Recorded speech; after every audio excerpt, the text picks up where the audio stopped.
Pronto, acho que agora tá gravando. Deixa eu minimizar isso aqui. A minha tela tá aparecendo? Tá, Paty. Tá? Então tá. Deixa eu começar. É que eu não consigo ver a minha tela, como é que ela tá aparecendo. Tá aparecendo normal, assim? Não, ela não tá aparecendo em apresentação, ela tá aparecendo tipo na hora que você Ah, tá. abre o PowerPoint. Assim. Deu? Agora deu. Ah, então tá. Então eu vou começar a minha apresentação de caso clínico. Meu nome é Patrícia, eu sou residente do primeiro ano de pediatria do Hospital Infantil João Paulo II. E esse caso clínico foi conduzido pela Josiele, pelo Tarcísio e pela Fernanda. Bom, trata-se então de uma escolar de 7 anos, com peso de aproximadamente 15 quilos, do sexo feminino, que encontrava-se desnutrida e foi transferida de Guanhães, da cidade de Guanhães, da zona rural, para o Hospital Infantil João Paulo II após um episódio de epistaxe. Aí a gente pensa quais seriam as causas que poderiam ser as causas de epistaxe.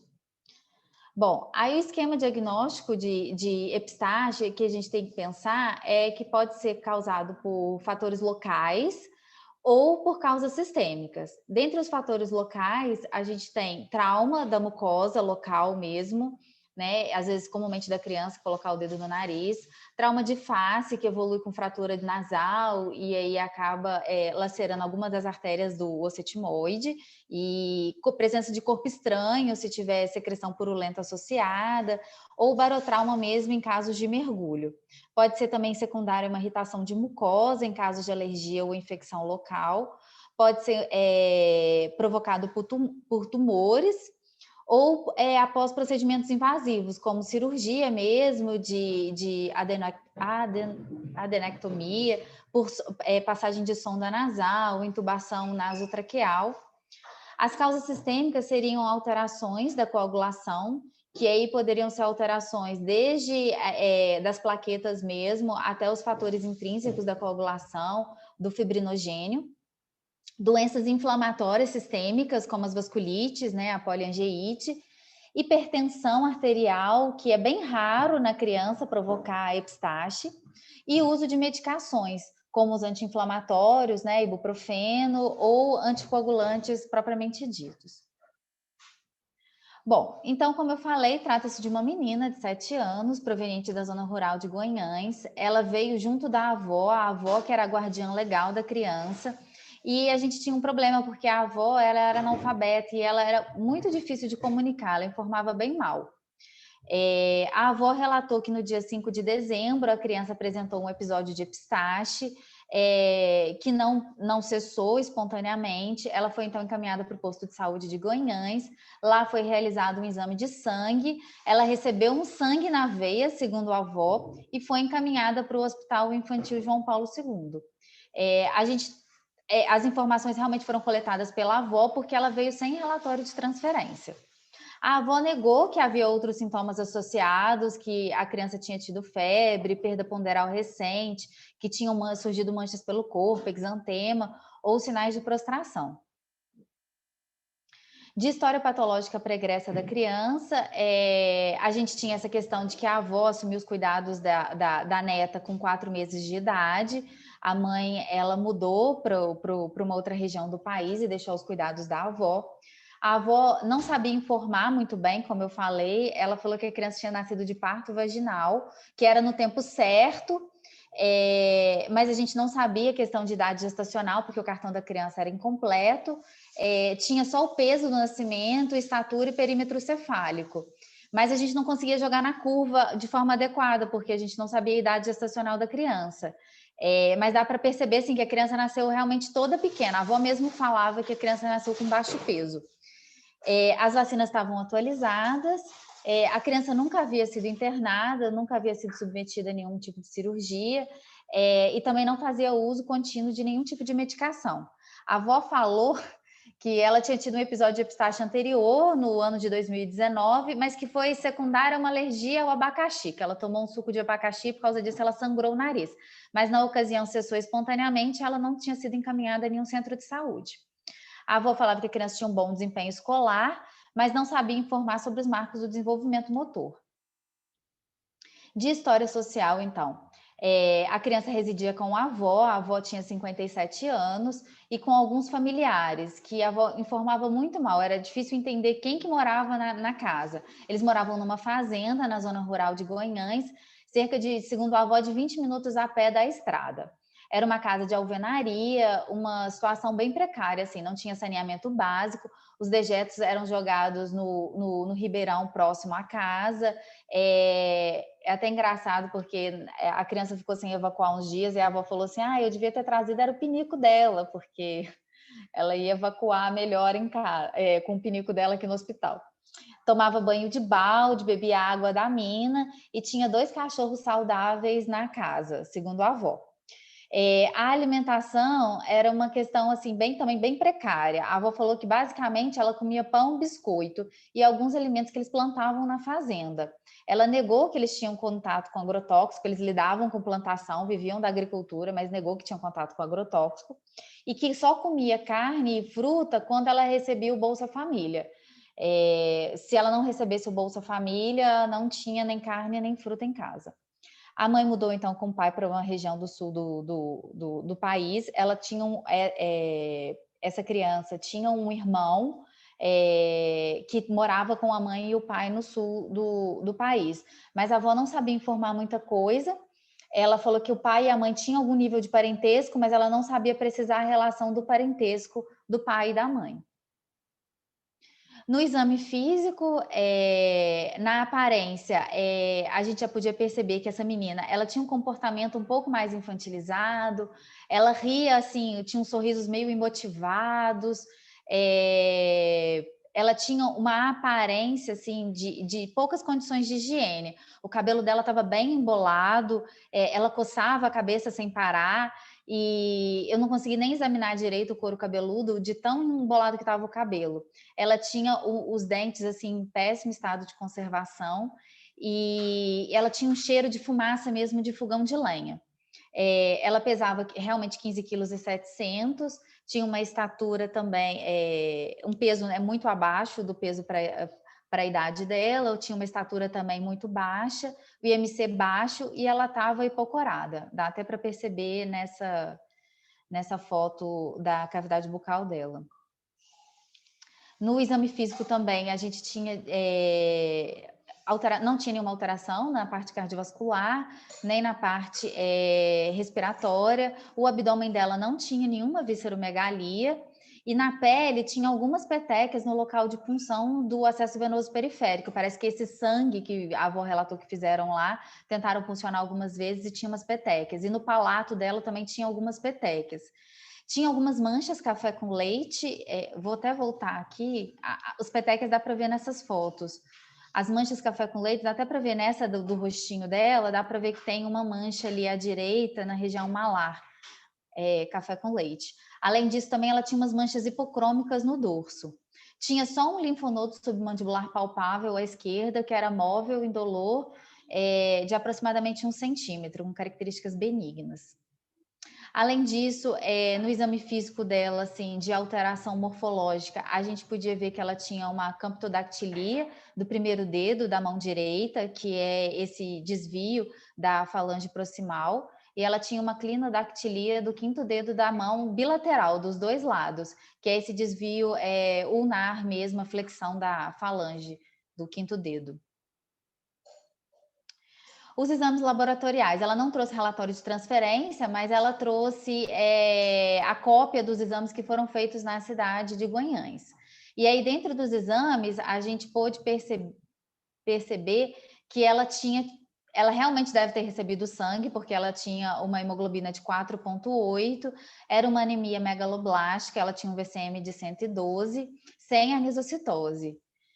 Tinha uma leucopenia, né, importante, e tinha uma plaquetopenia associada. Tinham esses exames do dia 6/12 e tinham os exames do dia seguinte, antes dela ter sido transferida, que provavelmente ela foi transfundida, porque tinha uma hemoglobina de 9,2 já. Aí, só pensando assim, quais os exames seriam relevantes assim para que faltaria assim de imediato na admissão para a gente coletar, a gente repetiu o hemograma para, né, com os nossos laboratórios para ter certeza, né, de que ela tinha realmente uma anemia, uma leucopenia, uma plaquetopenia. E a gente pediu reticulócitos para ver como é que estava o funcionamento dessa medula óssea. E aí a gente pôde perceber que ela realmente tinha uma anemia, a hemoglobina dela, ela mesmo tendo sido transfundida, ela tinha chegado a 9,2 lá, mas já era 8,9 na admissão de hemoglobina. Ela tinha uma leucopenia, né, 3.000 leucócitos, e tinha uma plaquetopenia importante, 7.000, o que justificava provavelmente a epistaxe que ela tinha tido na cidade de origem. Ela tinha um PCR negativo e tinha um reticulócito dentro da faixa de normalidade. A gente acabou coletando função renal também e hepática para a gente ver a questão de distúrbio de coagulação dela e íons. E o que a gente teve de alteração assim era que ela tinha um LDH normal, e o que mostrava que não tinha evidência de hemólise assim inicialmente. Ela tinha um coagulograma normal e a bilirrubina indireta dela também era normal. A gente pensou também na questão da avaliação nutricional e aí a gente acabou também pedindo uma albumina dela, que estava dentro do valor de referência, né, mais para o limite inferior. Meus efeitos não saíram. Bom, e aí o que a gente pôde levantar desse caso clínico da lista de problemas? Bom, sintomas inicialmente realmente era apenas a epistaxe de sintoma, a avó negou todos os outros sintomas e no exame físico a gente realmente viu que ela não tinha nenhuma outra queixa naquele momento, e tinha a questão da desnutrição grave, ela tinha um peso muito baixo e uma estatura também muito baixa. De história pregressa, a gente tinha de problema de que a avó informava muito mal, a gente não tinha dados do cartão da criança, a gente não sabia qual a idade gestacional, se ela era prematura, se ela não era, se aquele peso do nascimento era adequado ou não, se ela tinha uma microcefalia do nascimento ou não. A gente não sabia. A avó falou que ela tinha tido um episódio prévio, né, de epistaxe também, o que mostrava que poderia ser um problema agudo, mas ela tinha evidência de que já vinha tendo essa questão de sangramento há mais tempo e que ela não fazia nenhum uso de nenhum tipo de medicação. De história familiar, a questão da consanguinidade parental ficou interrogada, porque a avó realmente informava muito mal. Ela tinha essa questão social muito importante, essa vulnerabilidade social. Ela tinha pouco acesso à alimentação, ela tinha a questão do saneamento básico precário e condições de higiene também precária. Na aparência dela, inicialmente, ela tinha esse comportamento infantilizado, que para a gente poderia ser uma evidência de um déficit cognitivo, mas também poderia ser a questão que a gente chegou a interrogar desse pouco contato social, já que a avó falava que eles moravam numa zona rural e viviam isolados, então talvez poderia ser falta mesmo de experiência social, poucas condições de higiene, como eu falei, e tinha deformidade nas mãos, que era visível.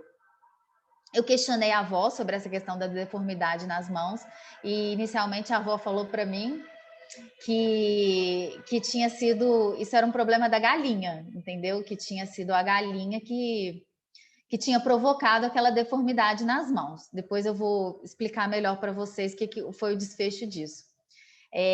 No exame físico, então, a gente tinha um muito baixo peso, muito baixa estatura, era uma criança que realmente estava com uma anemia, ela estava hipocorada, tinha evidências de plaquetopenia, ela tinha petequias no palato e nos locais de acesso venoso, ela tinha manchas café com leite e tinham manchas hipocrômicas no dorso, que a gente chegou a interrogar se eram cicatriciais ou se eram realmente congênitas de nascença, a avó também não sabia informar. A gente teve muita dificuldade com essa questão de comunicação. E exames alterados, ela tinha uma pancitopenia, e nessa pancitopenia ela tinha uma anemia megaloblástica, ela tinha uma plaquetopenia importante, ela tinha uma neutropenia, mas ela tinha LDH, bilirrubina e reticulócitos normais, o que não evidenciava nenhum problema de hemólise evidente inicialmente. Bom, aí só fazendo uma síntese do caso, quem era essa paciente e qual era a doença?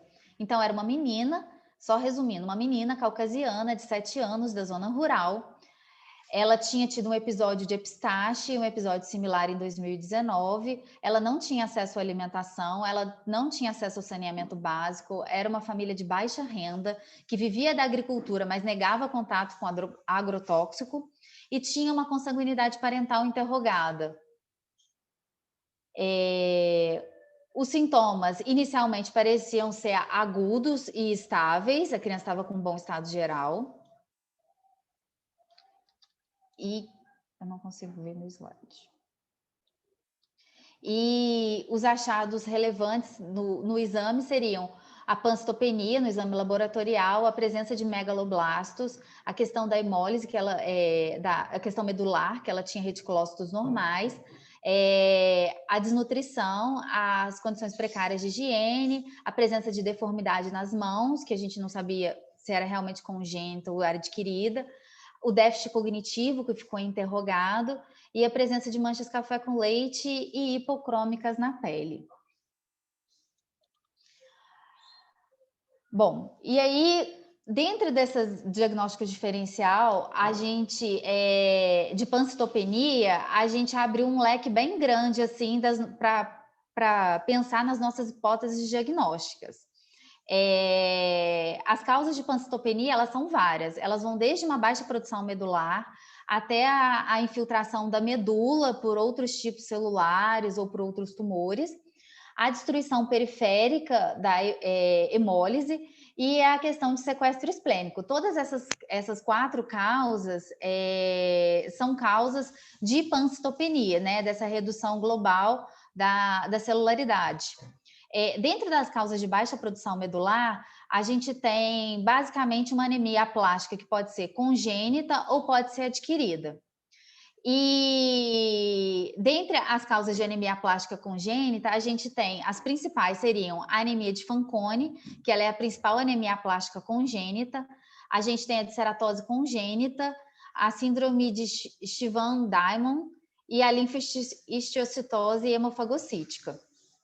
As causas de anemia plástica adquirida, elas podem ser secundárias ao contato com toxinas, ao uso de drogas, medicações, a deficiência nutricional de B12 e folato, a infecções, né, principalmente as infecções virais e parasitárias, ou pode ser ter uma causa idiopática menos comum. No caso de infiltração medular, a gente pode dividir também em 2 causas básicas. Uma causa de origem hematológica, que seria a leucemia, e principalmente na criança, a leucemia linfóide aguda, a presença de linfomas, Hodgkin e não Hodgkin, e as síndromes mielodisplásicas, que não são tão comuns nas crianças. Causas de doenças não hematológicas seriam tumores sólidos que invadem a medula, e aí dentre os principais estão os neuroblastomas. De destruição periférica seriam as doenças autoimunes, né, como o lúpus, por exemplo, a hemoglobinúria paroxística noturna, a linfohistiocytose, né, que ela pode ser por lesão direta da medula, que aí vai levar a anemia plástica congênita, mas ela também pode ser secundária, a questão da presença de citocinas e destruição celular. E a destruição periférica também, que algumas drogas provocam. E a questão do sequestro esplênico, do hiperesplenismo mesmo, né, dessa retirada dessas células da circulação sanguínea. Bom, mas aí para direcionar o nosso raciocínio clínico, para a gente pensar nas principais causas para fazer o diagnóstico diferencial, a gente usou esse fluxograma, que eu esqueci de colocar a referência, mas é um fluxograma do Sírio-Libanês, se não me engano, que ele orienta como conduzir o caso de uma pancitopenia. Então, inicialmente, foi exatamente o que a gente fez, coletar os reticulócitos para avaliar essa questão da função medular, se esses reticulócitos estavam aumentados ou se eles estavam normais ou reduzidos. Como a gente pôde perceber, no nosso caso, os reticulócitos da criança, eles eram normais. Então, a gente tinha algum grau de funcionamento, né, da medula óssea, mas ela não estava sendo estimulada a produzir mais células, a gente não tinha evidência de hemólise. E aí, logo em seguida, a gente, vendo que esses reticulócitos estavam normais, a gente vai avaliar a característica dessa célula, né, do volume da célula, no caso da hemoglobina. E aí, se esse VCM está aumentado ou normal. Inicialmente, aquele primeiro exame mostrava um VCM aumentado, né, uma anemia megaloblástica. Só que tinha um outro exame que tinha um VCM no limite inferior. Então, a gente trabalhou com as duas hipóteses, de que esse VCM era verdadeiramente aumentado ou ele era normal. E aí, dentro dessas possibilidades, a gente levantou as principais hipóteses, que seriam, destacando naquele quadro prévio de pancitopenia, seriam uma anemia plástica congênita, que aí, dentro das principais anemias aplásticas, como eu destaquei, a mais comum é a anemia de Fanconi, uma anemia plástica adquirida, que poderia ser uma deficiência nutricional, já que a gente tinha, né, uma paciente que tinha pouco acesso à alimentação. A gente poderia ter também secundária a toxinas, não a drogas e medicamentos, porque realmente a avó negava, mas assim, ela tinha contato com a agricultura, bebia água que vinha da mina, a gente não sabia como é que se esse solo era contaminado ou se não era. A questão infecciosa, que é bem comum na infância, de provocar, bem comum as questões virais, né, e que aí podem provocar uma pancitopenia, e as síndromes, e dentro da infiltração medular, as síndromes mielodisplásicas, porque as malignidades hematológicas, inicialmente ela não tinha nenhuma evidência de linfadenomegalia, então, dentre as malignidades hematológicas, a gente pensou que poderia ser uma síndrome mielodisplásica. E as malignidades não hematológicas, inicialmente a gente não pensou, porque ela realmente não tinha evidência nenhuma de outra alteração em outro sistema evidente, que levasse a gente a pensar num outro tipo de uma lesão secundária a um outro evento. E hemólise a gente acabou descartando, tanto a questão de destruição periférica, porque ela realmente tinha um LDH normal, ela não tinha um reticulócito aumentado, e sequestro esplênico, porque ela realmente não tinha uma visceromegalia evidente. Então, nossos principais diagnósticos diferenciais ficaram a deficiência de B12 e folato, as síndromes mielodisplásicas, a principal anemia aplásica congênita, que é a anemia de Fanconi, e os quadros infecciosos, secundária a quadros infecciosos. Bom, aí fazendo os scripts das doenças, as principais, de acordo com as principais hipóteses diagnósticas levantadas, a principal aplasia, como eu disse, congênita, causa de aplasia congênita é a anemia de Fanconi. Ela é responsável, ela tem uma incidência de 1 a cada 360 mil nascimentos. Como eu disse, é a aplasia congênita mais comum. O diagnóstico, ele é bem comum a cerca dos 7 anos de idade. Nem toda criança é diagnosticada no primeiro ano de vida, pelo contrário, ela tem um fenótipo bem variável, então esse diagnóstico acaba ocorrendo de forma mais tardia e geralmente relacionado à descoberta dessa falência medular. E tem o fator de risco da consanguinidade parental, né? Que no nosso caso até chegou a ficar interrogada a questão da consanguinidade. E a presença, como é uma doença autossômica recessiva, ela está cerca de 20% dos casos está relacionados à consanguinidade parental. Ela tem um padrão temporal crônico, uma evolução insidiosa e, como eu disse, ela é diagnosticada essencialmente pela manifestação da citopenia, né? Seja trombocitopenia, neutropenia ou anemia mesmo. Ela se apresenta com alterações morfológicas, e aí são alterações esqueléticas do rádio, do polegar.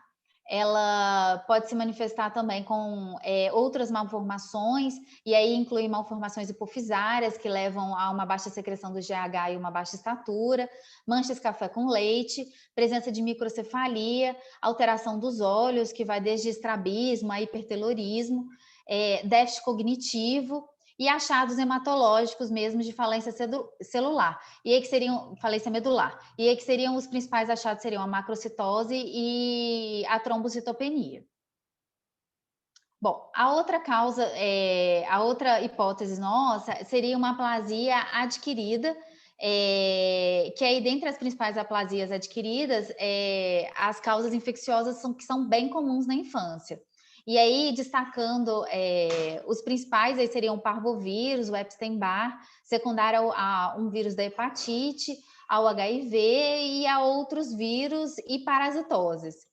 E aí eu destaquei aqui, para não ficar citando muito um pouco de todas as doenças, as principais causas que levariam a uma evolução mais crônica e a uma pancitopenia seriam o vírus da hepatite, que aí pode levar a uma pancitopenia, principalmente em adolescentes do sexo masculino, é bem rara, secundária a esse quadro de hepatite e é de um curso insidioso após o evento inicial da manifestação da hepatite. Os principais vírus, assim, em ordem, que podem provocar pancitopenia seriam o vírus C, depois o A e depois o B. Outro vírus seria o HIV, ele pode acometer qualquer faixa etária, principalmente naquelas crianças que não fazem uso da terapia antirretroviral. Mas mesmo assim é bem raro, chega a ser 5% só dos casos das crianças que não fazem uso da terapia antirretroviral. Teria um padrão temporal de acometimento assim, mais agudo ou crônico, mas a manifestação principal é de citopenia isolada, não seria de uma pancitopenia, e a principal citopenia isolada seria a linfopenia. E a leishmaniose visceral, que é bem endêmica na nossa região, ela pode acometer qualquer faixa etária, um padrão temporal de evolução crônico, mas que cursa com uma dor abdominal, linfadenomegalia, hepatomegalia. Outra causa de aplasia adquirida seria a questão da deficiência nutricional, que aí seria a deficiência de B12 e folato principalmente. Tem uma incidência muito importante na América Latina, cerca de 40%. Fatores de risco seriam essa falta de acesso a alimentos de origem animal, que são ricos em vitamina B12, e também alguns grupos específicos, como idosos, pessoas que sofreram algum tipo de cirurgia gástrica, que fazem uso de inibidor de bomba de omeprazol, isso, de bomba de prótons, e vegetarianos.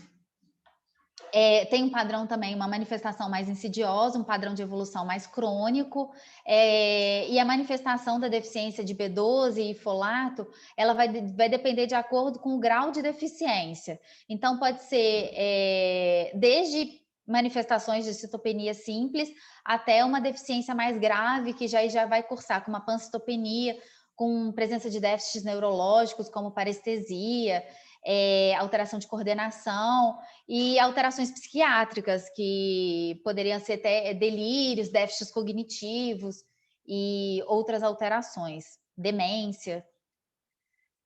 As síndromes mielodisplásicas, elas são muito comuns na faixa etária dos adultos e são bem raras na população pediátrica. A incidência é cerca de 1 a 4 milhão de crianças nascidas vivas. A média de idade de manifestação é ao redor dos 7 anos e ela pode ser de origem primária, que é mais rara ainda, que o mais comum na infância é ela ser a mielodisplasia secundária. E aí a principal causa seria o contato com tóxicos, no caso inseticidas, que são os principais, contato com alguns tipos de medicação, drogas, ou secundário a quadros infecciosos. A evolução, padrão de evolução também é crônico, insidioso, e as principais manifestações são da trombocitopenia, e depois, em sequência, da anemia e da neutropenia. Os sintomas, eles são relacionados da mielodisplasia, são relacionados de acordo com a citopenia, com o grau de citopenia.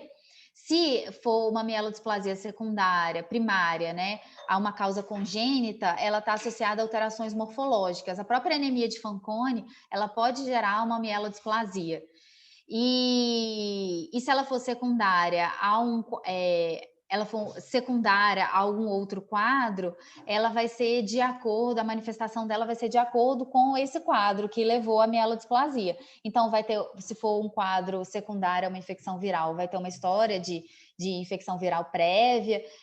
Se for secundário ao uso de medicações, o contato mesmo, o uso crônico de medicações, contato com agrotóxicos, doenças mitocondriais, e aí vai da questão genética, secundária a doenças reumatológicas também, e a questão nutricional. É um diagnóstico assim, bem amplo de mielodisplasia e bem raro na população pediátrica. E aí, construindo o nosso quadro de diagnósticos diferenciais, que a gente vai levar, resumindo assim, o que os principais fatores. Na deficiência de B12, a gente tinha como favorável na nossa história a questão da falta de acesso à alimentação e a questão da desnutrição mesmo na apresentação da criança. Ela tinha muito baixo peso e muito baixa estatura. Contrárias à hipótese, a gente tinha a presença de dismorfismos, né? A questão da alteração mesmo dos dedos das mãos, que não estão correlacionadas à deficiência de B12. Que estavam ausentes, mas deveriam estar presentes, para ter uma pancitopenia, que é uma manifestação de deficiência grave de B12 e folato, deveria existir alguma manifestação neurológica e ou psiquiátrica associada. E a gente tinha esse déficit cognitivo que ficou interrogado se ele realmente era um déficit cognitivo ou se era uma pobreza mesmo comportamental por falta de contato social da criança. O exame necessário seria, no caso, a dosagem de B12, eu esqueci de colocar aí, e folato, e aí os achados esperados seriam a dosagem sérica baixa dessas vitaminas. A anemia de Fanconi, a gente tinha como favorável a esse diagnóstico a presença de dismorfismos, a própria pancitopenia, né, a evidência de falência medular, e essa história interrogada de que existia uma consanguinidade parental, a gente só não sabia definir exatamente como era. A gente tinha também a questão de contrária à hipótese, né? A gente tinha a questão de vulnerabilidade, a história de vulnerabilidade social, que não está associada a essa questão alimentar, né, do Fanconi, e nem a questão do baixo peso, da desnutrição, elas não estão correlacionadas à anemia de Fanconi. O que está ausente e deveriam estar presentes seriam outras manifestações de malformações congênitas, como alterações no rádio, que levam a alterações bem grosseiras assim de membros superiores, alterações de audição, alterações no trato geniturinário e no trato gastrointestinal.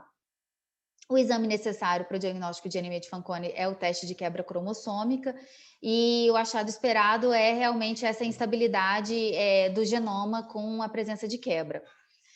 Em relação aos quadros infecciosos, né, uma aplasia adquirida secundária a quadros infecciosos, a gente tinha como evidência esse quadro de pancitopenia crônico, apesar dela não ter nenhuma evidência de outro sintoma, nenhuma queixa de outro sintoma, mas como a gente viu, por exemplo, secundária ao quadro de hepatite, a pancitopenia ela vem se manifestar cerca de 3 a 6 semanas do quadro clínico. Então, ela poderia ter tido, e a avó não está falando, uma infecção prévia, e aí não está lembrando e relatando de forma mais precisa. Contrárias à hipótese seriam a ausência de sintomas prévios, né, que a avó não relatou. Então, poderia eles realmente não existirem. Ausentes, a ausência de alteração hepática, ela não tinha nenhuma alteração de enzimas hepáticas, ela não tinha alteração de função hepática, ela não tinha linfadenomegalia nenhuma, na verdade ela tinha uma linfadenomegalia submandibular, mas com característica de benignidade, ela não tinha hepatosplenomegalia. Os exames necessários seriam sorologia ou a citologia para ver o protozoário, no caso da leishmania. E aí, o achado esperado seria realmente a alteração dessas sorologias ou a visualização da presença de parasitas no sangue. E, por fim, a síndrome mielodisplásica, e como é um diagnóstico bem abrangente, a gente estava bem focando na mielodisplasia secundária ao contato com toxinas, por essa questão de morar numa zona rural, de ter contato com a agricultura, de tomar uma água da mina, que a gente não sabe de onde que vinha, e a principal manifestação de contato com toxina ser a trombocitopenia, e ela realmente tinha uma trombocitopenia que era evidente. Contrárias à hipótese seria ser um diagnóstico, a mielodisplasia é um diagnóstico bem raro na população pediátrica. A avó negava que tinha contato com toxinas e ela não tinha nenhum outro caso de familiar que tinha manifestado também algum sinal de aplasia medular, de falência medular, né? E ela tinha dismorfismos que não tem correlação ao contato com essas toxinas. E ausente mesmo a história de contato. O exame necessário seria o mielograma, né, para a gente visualizar a presença de blastos, com presença de displasias e alterações citogenéticas. Bom, e aí, dentre os diagnósticos finais, as hipóteses, só resumindo mesmo, a gente ficou deficiência de B12, anemia de Fanconi, uma síndrome mielodisplásica secundária, as toxinas e infecções. Bom, e aí a gente foi, voltar. Inicialmente a gente pensou realmente que um diagnóstico forte seria uma deficiência de B12. A gente chegou até antes do exame dela de deficiência de B12, que ele só fica pronto uma vez na semana, lá ele só vai uma vez na semana para o Hermes Pardini fazer, a gente não tinha a dosagem de B12, a gente chegou a iniciar e fazer uma dose de suplementação de B12 nela pelo diagnóstico ser bem forte. Ela tinha uma pancitopenia e ela tinha uma falta de acesso à alimentação. Só que, para nossa surpresa, a vitamina B12 dela veio normal e o folato também. Então, a gente logo descartou essa presença esse diagnóstico de deficiência de B12 e folato. A gente também chegou a coletar a cinética do ferro dela, que estava toda normal. Então, a gente descartou esse diagnóstico e aí ficamos com anemia de Fanconi, síndrome de mielodisplásica e quadro infeccioso. A gente, então, seguindo aquele fluxograma, a gente fez um mielograma. O Tarcísio coletou esse mielograma e esse mielograma, ele não viu a presença de parasitas nas lâminas, então realmente ela já não tinha dor abdominal, hepatos pleno, então assim, não se tratava de uma leishmaniose. Ela também não tinha presença de blastos com mais de entre 5% e 20% de blastos, que caracteriza uma mielodisplasia, e nem alteração de celularidade. Ela apenas tinha uma hiposcelularidade na medula óssea. E a gente coletou sorologias para os principais vírus que poderiam provocar a pancitopenia. E tudo negativo. A gente chegou até a fazer um VDRL também, porque a gente sempre pensa em sífilis e ela também não tinha essa história, né, do nascimento muito pouco relatada e também veio negativo. Então, nosso principal diagnóstico, assim, ficou sendo anemia de Fanconi. E aí, por sorte, a minha preceptora era a Josi, e aí a gente, né, a Josi foi lá avaliar a paciente. E aí a Josi, brilhantemente, não deixou dúvidas, assim. Eu, com minha pouca experiência, eu só tinha visto as alterações na mão, que a avó inicialmente, como eu tinha dito, falou que foi secundária, a galinha. E aí já para a Josi, ela falou que ela nasceu com a mão assim. Eu cheguei até a questionar ela, a avó. Eu falei, mas a senhora falou para mim que a alteração era da galinha. E aí ela falou assim, não, minha filha, isso aí parece mão de galinha, você que não entendeu, ela nasceu com mão de galinha. Então, ela tem ela tinha esse dismorfismo mesmo, né, esse polegar direito proximal com essa camptodactilia, e essa clinodactilia do quinto dedo das mãos. Ela não tinha inicialmente a alteração do rádio, mas a face dela era bem característica. Depois que a gente conhece o diagnóstico, a gente vê foto, realmente ela tinha uma face mais alongada, ela tinha uma estatura baixa, que é uma característica do Fanconi, da anemia de Fanconi. Ela tinha fendas palpebrais mais inclinadas para cima, ela tinha um hipertelorismo, ela tinha uma distância de 0,3, eu acho, 0,30 e poucos, eu esqueci de colocar aqui. Ela tinha orelhas com implantação no limite inferior. Ela tinha uma presença de manchas café com leite e essas manchas hipocrômicas no dorso. E ela tinha um perímetro cefálico pequeno, apesar de a gente não conseguir colocar ela era toda pequena, mas ela tinha um perímetro cefálico pequeno para a idade. A gente pediu um raio-x das mãos E aí, no raio-x, a gente conseguiu ver que ela tinha uma hipoplasia da interfalangiana medial do quinto dedo, das duas mãos, e ela tinha essa luxação, esse desvio do polegar da mão direita. O eco dela tinha uma alteração, ela tinha uma CIA de 4 milímetros, não é a alteração característica do Fanconi cardíaca, característica que seria desvio de septo, presença de PCA, mas ela tinha uma alteração morfológica cardíaca. O ultrassom de vias urinárias e o ultrassom de abdômen dela não tinha alteração nenhuma. E aí, só terminando de contar o caso em si, para a gente falar um pouco do Fanconi, ela evoluiu durante a internação, ela tinha sido feita aquela transfusão na cidade de origem, a gente chegou a recoletar um hemograma depois de uma semana de internação, e ela realmente tinha uma anemia megaloblástica, ela tinha uma neutropenia, e ela tinha uma plaquetopenia importante. A gente, pela essa questão de acesso ao saneamento, a gente chegou a pedir um EPF também dela, que não tinha parasitas evidentes. A questão do cabelo também não tinha, ela chegou depois a acabar examinando o cabelo dela e realmente ela estava coçando o cabelo mesmo, era de sujeira, porque tipo, de descamação do couro cabeludo, porque não tinha evidência de parasita também no couro cabeludo, não. Ela evoluiu com um novo episódio de epistaxe durante a internação, no dia 18/12, cerca de 10 dias depois da internação, uma epistaxe que não foi controlada, com compressão local, e aí, como ela tinha essa plaquetopenia, já tinha uma orientação, se caso apresentasse sangramento, que para fazer o concentrado de plaquetas, e aí ela recebeu o concentrado de plaquetas durante a internação. E aí acabou que ela ficou a Josi examinou ela poucos dias depois que ela internou, que esses exames foram saindo e que nosso diagnóstico foi direcionando para Fanconi. E aí o mais difícil foi traçar um planejamento para alta, porque era uma criança com pouco acesso ao sistema de saúde, poucas condições de higiene, de zona rural, de uma cidade afastada de Belo Horizonte, e que tinha uma pancitopenia importante. Então, a gente solicitou, inicialmente, para fechar o diagnóstico de Fanconi, a gente solicitou o cariótipo e o teste de quebra cromossômica, né, que é o teste padrão ouro para Fanconi, só que esse teste não faz na FEMIG, então foi aberta uma licitação que está em curso ainda. Essa semana ainda chequei no laboratório, mas não foi feito ainda esse teste de quebra cromossômica da paciente.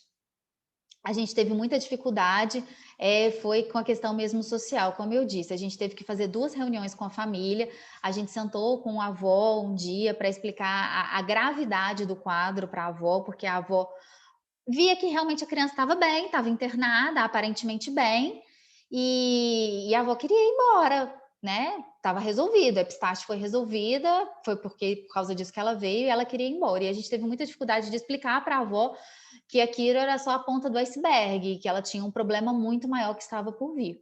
E a avó analfabeta, não compreendia, a gente teve que literalmente desenhar um osso, explicar o que era medula óssea, e a avó não compreendia. A gente falou que o problema era no tutano do osso, a Fernanda da Hemato foi uma graça. E aí a avó, eu falei, o que você entendeu, vó? Ah, ela tem um problema na perna. Então, assim, foi bem difícil orientar a família. A gente teve que pedir para um segundo familiar vir da cidade de Guanhães, para a gente conseguir explicar. E mesmo assim também a gente teve um pouco de dificuldade, a gente teve que literalmente anotar tudo que era importante numa folha de papel para esse familiar ter uma noção da doença. A gente fez um relatório médico para a família com palavras assim mais simples para a família entender, e fez várias cópias de um relatório médico para a equipe médica da cidade, para entender o que é anemia de Fanconi, porque assim, nem eu sabia o que era anemia de Fanconi, nunca tinha visto uma anemia de Fanconi, e para entender como seria o manejo da doença. Eu fiz contato médico com um médico responsável pelo posto de saúde de Guanhães, para passar mesmo o caso e essas orientações, esclarecer dúvidas. A gente agendou um retorno para paciente no ambulatório de hemato com um mês para fazer um controle desse hemograma, para avaliar a necessidade de transfusão. A gente solicitou nesse retorno que ela fizesse lá na cidade dela uma avaliação oftalmológica e audiológica, já que essas alterações eu vou falar mais para frente, mas estão altamente relacionadas com a anemia de Fanconi. E a gente fez contato também com o Centro de Referência de Fanconi, que no HC de Curitiba, que se dispôs de cara, sem ter o exame de quebra cromossômica, a agendar uma consulta para paciente. E a gente está programando, a gente não, mas o pessoal da Hemato está programando uma abordagem odontológica para ela, porque uma paciente neutropênica com aquela, né, com aquele estado de conservação dos dentes é uma porta de entrada, assim, para alguma complicação do quadro. E aí, falando brevemente da anemia de Fanconi, como eu tinha dito, é uma aplasia medular congênita, das aplasias medulares congênitas é a mais comum, é uma doença bem rara, a incidência é de 1 a cada 100 a 250 mil nascimentos. A maioria, ela pode ser numa minoria heterozigótica, mas assim, a maioria ela é autossômica recessiva, tem a ver essa questão da consanguinidade, ela pode estar presente em cerca de 10% dos casos. E o que é propriamente dita? Essa mutação genética, ela leva a uma instabilidade do genoma, que predispõe à morte celular. Porque as proteínas relacionadas a esse gene que foi mutado, elas são responsáveis por promover reparos no DNA, o que garante a estabilidade do genoma. Se eu tenho a mutação nesses genes, então eu tenho um defeito de reparo do genoma, o que me leva a uma instabilidade, a um ciclo celular aberrante e à morte celular. As principais manifestações clínicas, na literatura fala que ela está presente em cerca de 60% dos casos.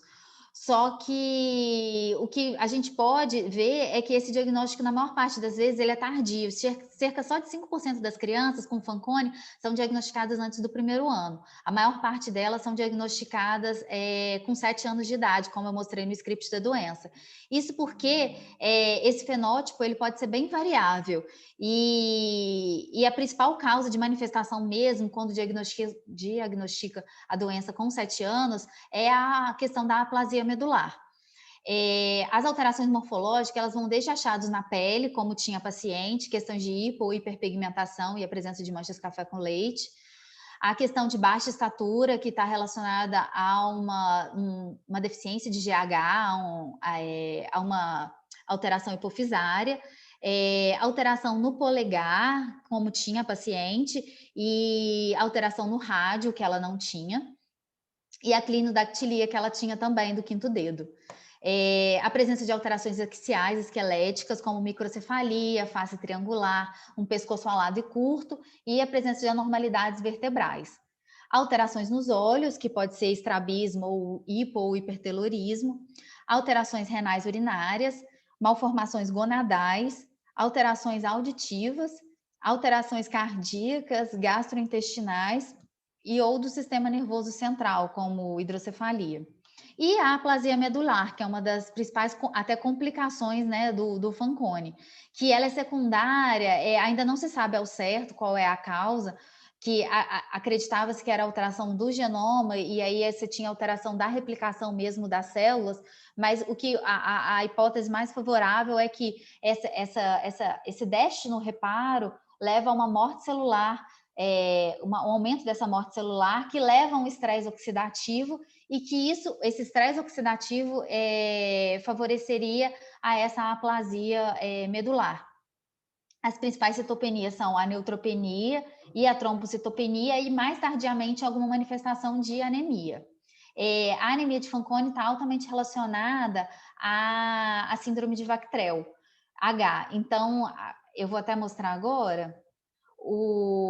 Quando a gente tem a presença de Bactrel H, a gente obrigatoriamente associado a uma outra malformação, a gente é orientado a fazer esse exame para fazer esse diagnóstico, descartar o diagnóstico de Fanconi.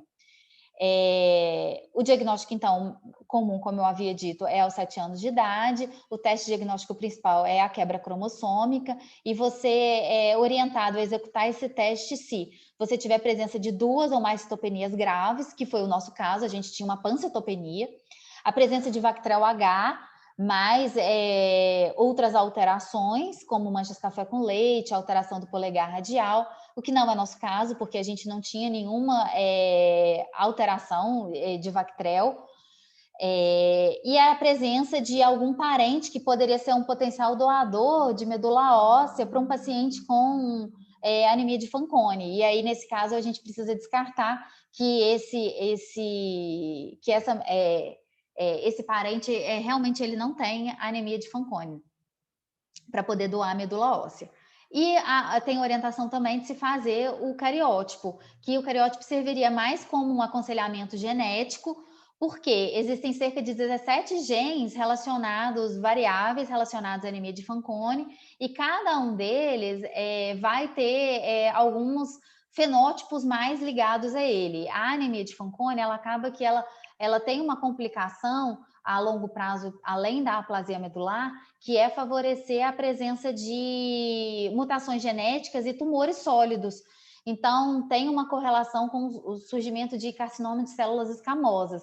Então, seria a orientação de fazer o cariótipo para saber qual é esse gene que está a alteração e quais seriam os tumores que estariam associados ao diagnóstico de Fanconi. E também para ter noção do prognóstico da doença, porque algumas no caso, por exemplo, das heterozigoses, do Fanconi que se manifestam com heterozigose, eles têm um prognóstico melhor, né? Eles não têm tantas manifestações do Fanconi. O objetivo do tratamento do Fanconi é acompanhar mesmo essa questão da falência medular para determinar qual a terapia melhor. No caso de uma falência medular leve, seria transfusões de repetição para compensar essa questão medular, né, e as manifestações, né, os sintomas das citopenias. E num caso mais grave, de um transplante de medula óssea. Ou também no caso de um paciente que está dependente de transfusões, né, estaria indicado também um transplante de medula óssea. O outro objetivo do tratamento seria essa questão ligada à alteração genética e à correlação com a predisposição a carcinoma e tumor hematológico, né, a leucemia mieloide aguda, a mielodisplasia que leva à leucemia mieloide aguda. Então, determinar a programação de como seria o rastreamento para essas malignidades e coordenar o acompanhamento mesmo com as subespecialidades para administrar mesmo o manejo dessas anomalias congênitas que podem estar presentes, as desordens endocrinológicas e as morbidades do tratamento em si. E aí, como mensagem final do caso clínico, eu fiquei com um pouco de dificuldade ontem, eu estava até discutindo isso com a Bárbara, que me ajudou muito. Eu acho que a mensagem final para mim foi, quanto mais experiência clínica, mais scripts de doença a gente conhece e mais diagnósticos diferenciais a gente consegue pensar. Inicialmente, fui eu que admiti a criança, inicialmente, quando eu peguei o caso clínico e eu vi a idade da criança e eu vi a pancitopenia, eu pensei, falei, leishmaniose, né? Falei, vou em busca de uma hepatis pleno, de uma dor abdominal, alguma coisa assim. E não tinha nada disso. E porque eu já tinha visto, vejo muito lá no CGP leishmaniose visceral. E aí depois eu falei, aí colhi a história, falei, isso é deficiência de B12, porque eu já vi uma pancitopenia por deficiência de B12. Só que não era deficiência de B12. E eu nunca havia visto um Fanconi, e acabei deixando passar a questão do dismorfismo da mão e da face, porque realmente eu nunca tinha visto. Então, assim, quanto mais experiência clínica, mais scripts a gente pensa e mais diagnósticos diferenciais a gente consegue fazer.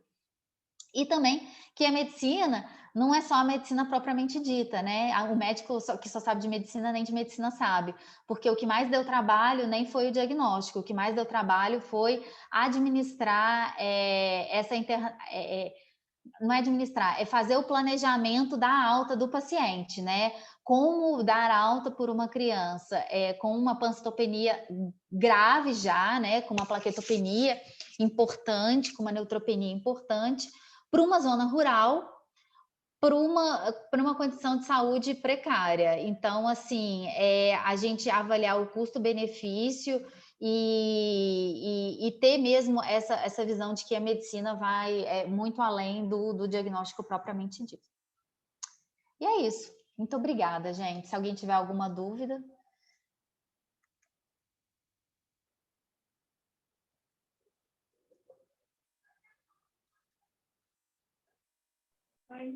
Paty, Oi. tudo bem? Parabéns. Tudo. Foi ótima Obrigada. essa apresentação. Eu só queria tirar uma dúvida. Uhum. Porque você falou que a paciente fez ultrassom renal, né? Uhum. Ultrassom de rins e vias urinárias. Uhum. Assim, por exemplo, não teria indicação de ter feito um exame de urina, uma gasometria para ver acidose, essas coisas? Ou se tivesse alguma alteração, apareceria no exame de imagem?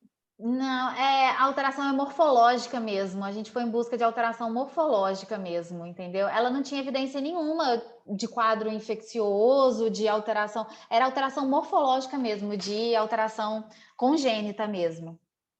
Entendi. Porque Entendeu? a síndrome de Fanconi é diferente da... É diferente, é diferente. Ah, A tá. tubulopatia da síndrome de Fanconi Uhum. é engraçado, né? Porque o nome é bem similar e são completamente diferentes. Eu Ah, inicialmente então é isso. Eu estou que confundindo. a síndrome de Fanconi é uma tubulopatia e a anemia de Não tem Fanconi associação não, com não tem essa. associação nenhuma, não tem associação nenhuma. É realmente Entendi, para tá. mim foi uma doença que eu nunca tinha escutado falar. Beleza. Muito obrigada. Nada.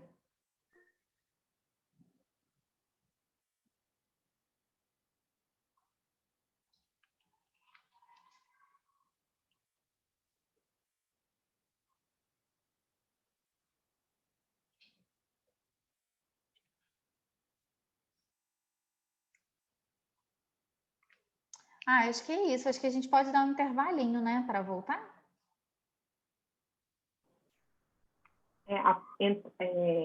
Do pessoal que te orientou, ninguém entrou, não, né, Paty? Não, eu tive, assim, todo mundo me orientou, mas não me orientou no sentido assim, de que o pessoal tá de férias, entendeu? A Josi tá de férias, a Fernanda tá de férias e o Tarcísio tá trabalhando, que ele falou. E ele me ajudou muito ontem, mas ele tá trabalhando. Então acho que a gente pode encerrar, né, e voltar às 4 horas com a aula hoje é da Marcela? Hoje é da Marcela. Tá. Você vai ser a host da aula? Uai, não tô sabendo, não. Pode ser a host, Flávia. Você quer que seja? Uai, eu prefiro, porque eu não sei gravar. Ah, então beleza. Eu tô com o Você Ciro vai e o assistir, Ciro. não vai? Eu tô com o Ciro sabe gravar, então Então tá, então vamos tá deixar bom. para o Ciro. Tá, joia. Obrigada, gente. Boa Tá. tarde.